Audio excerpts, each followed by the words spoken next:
Selam dostlarım, nasılsınız, iyisinizdir umarım. Bugün size başıma gelen bir şeyi anlatmak istiyorum. Biz dün 24 Aralık'ta burada yani Bern'den çıkıp Zürih'e kadar gittik ve sonrasında başıma gelenleri size anlatacağım. Haydi beraber izleyelim.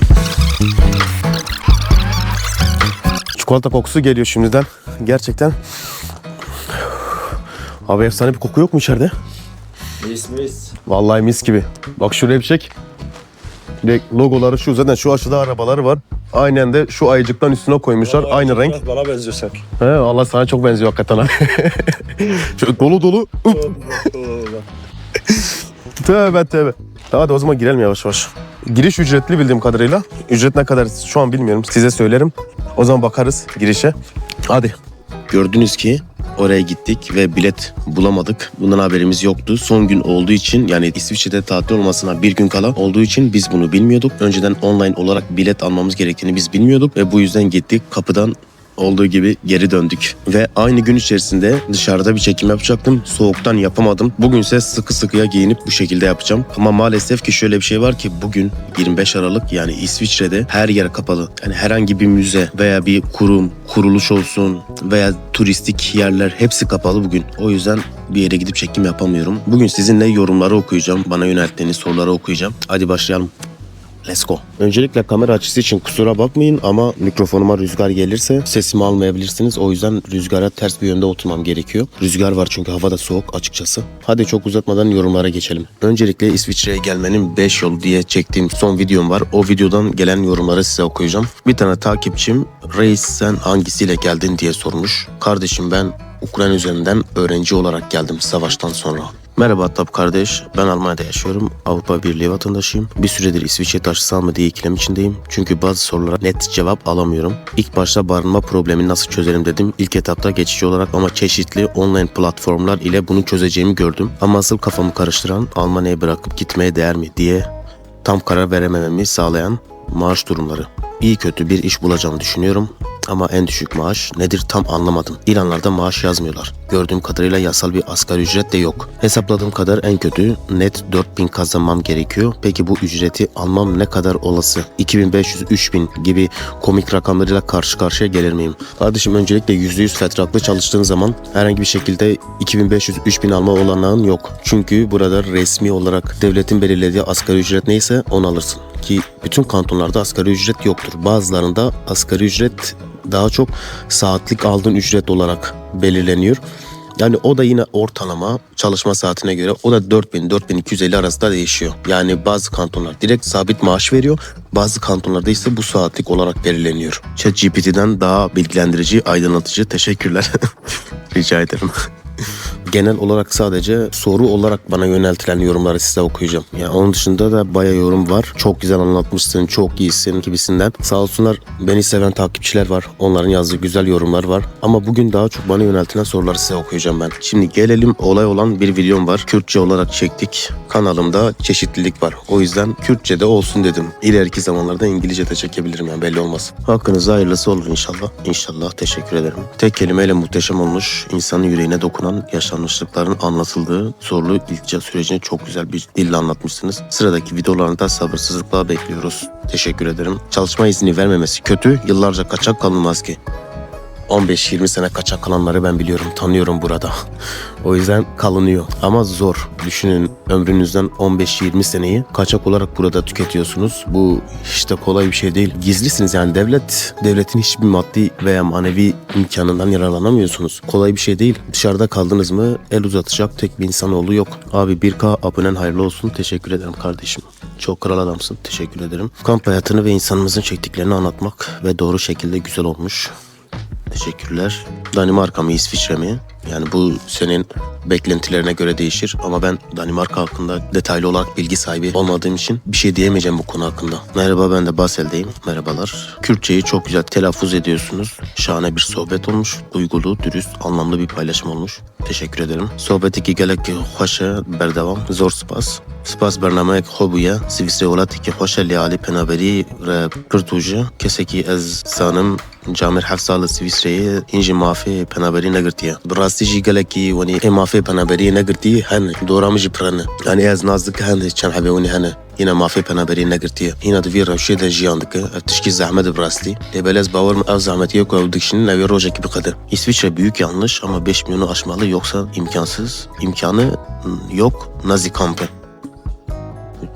Anlamadım açıkçası. Daha detaylı, daha açıklayıcı, benim anlayabileceğim tarzda oraya yazarsanız ne demek istediğinizi daha iyi anlayıp daha düzgün bir şekilde cevaplarım. Ama burada Free Crypto Market diye bir YouTube hesabı. Yani burada ne yazdığınızı ben gerçekten anlamadım. Abinin iltica nedeni ne kardeşim? Ya da evlenme programları falan var mı oralarda? Birini bulup evlenmeye çalışıyor mu? 3 yıl beklemek nedir ya?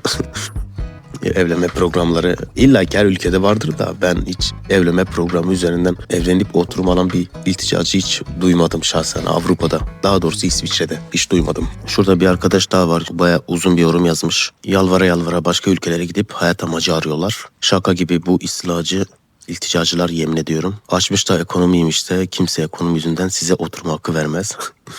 Olmayan şeylerden ötürü Kürdüz, ırkçılık görüyoruz. Edebiyatı yaparak yalvara yalvara başvuruyorsunuz. Çok ararsınız o hayat amacını. Cebinize 3-5 frank girdiği zaman bile avel avel yaşayacaksınız. Çünkü bu hayatta en önemli şeyiniz olan onur ve şerefinizi o oturma hakkı için sattınız bile. Acınası orada sizlere Türkiye'deki eşitliği verecekler mi sanıyorsunuz? Türkiye'de ırkçılık var, mağduruz diye gittiğiniz memleketlerde gerçek ikinci sınıf insan muamelesi görünce aklınız başınıza gelir elbet. Yani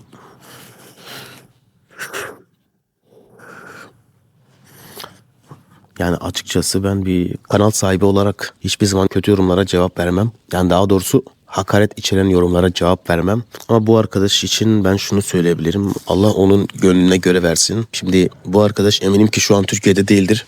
Türkiye'de olsa olduğu taraf belli olduğu için iyi kazanıyordur. Bu yüzden böyle rahat rahat gerekirse ekmek soğan yeriz edebiyatıyla bu şekil bu tarzdan aşağılık kompleksi duygularıyla yazdığı yoruma ben onun anlayacağı tarzdan konuşurdum ama onun seviyesine inmemeyi düşünüyorum. Yani senin bahsettiğin onur ve şeref çok farklı şeyler. Sen onur ve şerefi bunda arıyorsan sende bir kişilik eksikliği vardır. Kusura bakma yani çok nazik konuşuyorum şu anda sana. Başka türlü yüz yüze olsak daha farklı konuşurdum ama burası bir platform yani bir video çekiyorum burada. Kimseye karşı ne edepsizlik etmek isterim, ne ağzımı bozmak isterim, ne de senin gibi insanların seviyesine inmek isterim bir videonun içerisinde. Çok bir şey söylemeyeceğim bu yorum üzerine. Çünkü hakaret içeren bir yorum ve bu tür yorumlara cevap vermemeyi daha çok tercih ediyorum. Herkes kendi yüreğinin ekmeğini yer.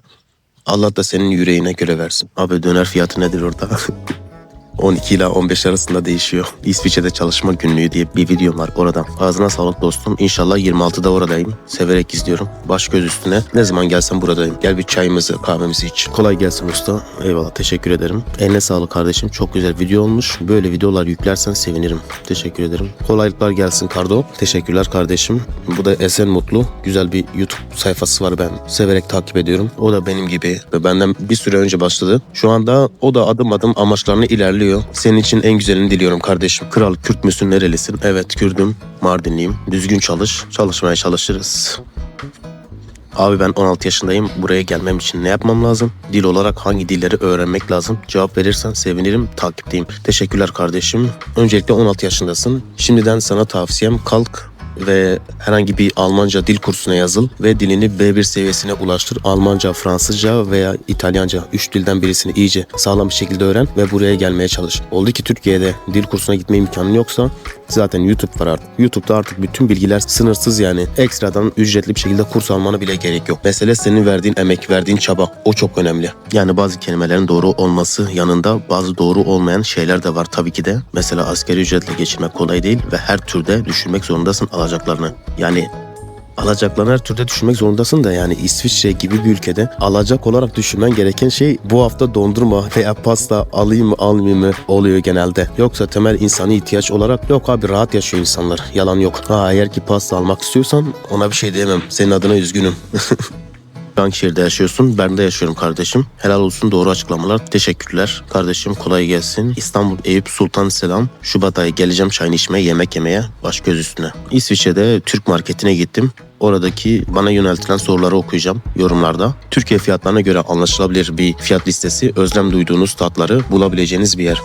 Evet, doğru. Güzel bir karşılaştırma olmuş. Teşekkür ederim. Merhaba. İsviçre'de nerede bu market? Biel'in yanında bulunan Bilmet var. Bilmet'te Fenomen Market diye çok sevdiğim bir İbrahim abim var. Onun marketi var. Orada bulunuyor. Ben kendim de gördüm bunu yani. Ürünleri gerçekten günlük gününe geliyor ve kaliteli olarak iş yapıyorlar. Bir İsviçre frankı 52,87. Buna bakarsak Türkiye'deki fiyatlar çok pahalı değil. Hatırlatırım, zincir market ile normal bir market arasında fiyat dengesi aynı değil. Doğru. Zaten ben de sırf bu yüzden normal şahsi bir marketi çektim.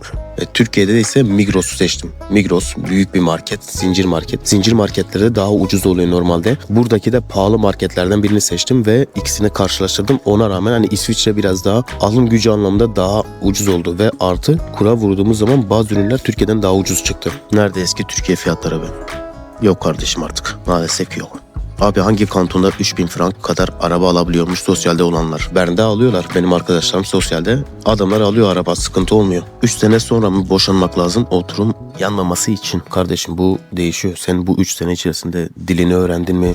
%100 çalıştın mı? Devlette herhangi bir sıkıntı yaptın mı? Yani bunu kestirebilmek için bir ton şey var. Bunların hepsini anlattığım bir videom var. Hemen üst tarafta belirteceğim. Oradaki videoma tıklayıp oradan bilgi sahibi olabilirsin. Merhaba, eşim çocuğumla beraber iltica etmek istiyorum. Bunun süreci nasıl olur? Bilgi için teşekkür ederim. Kardeşim öncelikle cidden hani İsviçre için bunu söylüyorum. Bir şeyin yoksa gelme buraya. Sağlam olarak bir şeyin yoksa gelme. Irkçılığa maruz kaldın. Türkiye'de sıkıntılar var, kan davam var, şudur budur.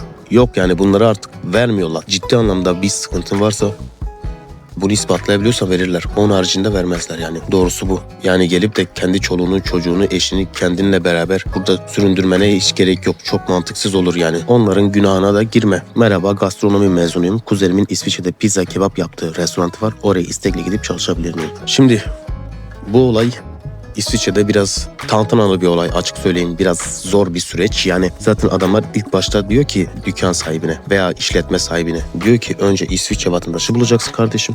Ardından Avrupa Birliği vatandaşı, ardından buradaki F insani ve F politik oturumlardan arayacaksın veya B oturumlardan. O da olmadı mı buradaki en kimlikli, geçici kimliğe sahip olanlar, onlardan arayacaksın.